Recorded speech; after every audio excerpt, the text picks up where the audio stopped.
T'imagines que ton mari, toi qui es marié, il prend ton smartphone et il voit que tu es en train de discuter avec un collègue de travail et c'est vraiment trop light entre vous. Et je vais même pas dire trop light, c'est abusé. Ou toi, ma soeur, imagine, tu prends le smartphone de ton mari et tu vois qu'il est en train de parler le soir avec une collègue de travail et des blagues et ceci. Et de toute façon, aujourd'hui, franchement, ta tenue, elle était waouh, à craquer. T'imagines, tu lis ça dans le smartphone de ton mari. On est d'accord que personne n'aimerait ça, oui ou non? Eh bien, sachez que ce qui provoque la jalousie d'Allah, c'est quand l'homme fait ce qu'Allah lui a interdit. Allah, tabarak wa ta'ala, veut qu'il n'y ait pas une personne plus aimée dans ton cœur que lui. Et si Allah tabarak wa ta'ala est celui que tu aimes le plus, tu vas faire le nécessaire. Pourquoi? Pour le satisfaire, pour faire des bonnes actions. Rappelle-toi que ton lien avec Allah, il doit être solide. Ton amour pour Allah doit être fort. Allah tabarak wa ta'ala entend tout. Allah azza wa jal sait tout ce qu'on fait. Sois différent des autres là qui disent normal, banal, normal. Sois différent d'eux.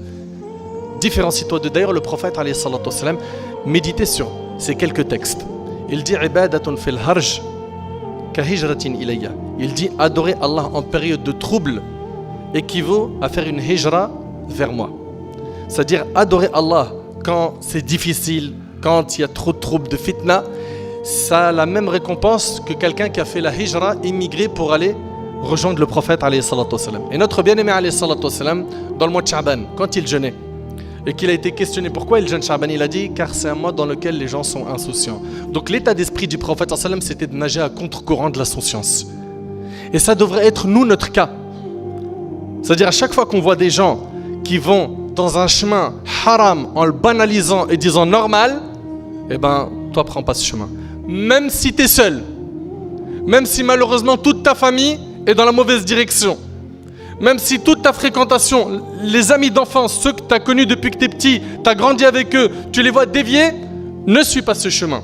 Bien évidemment, il y aura à exhorter ces gens-là, à les conseiller. On ne dit pas tourne-leur le dos comme ça. Non, on les exhorte, on les conseille, on essaye de les ramener à la raison, au din.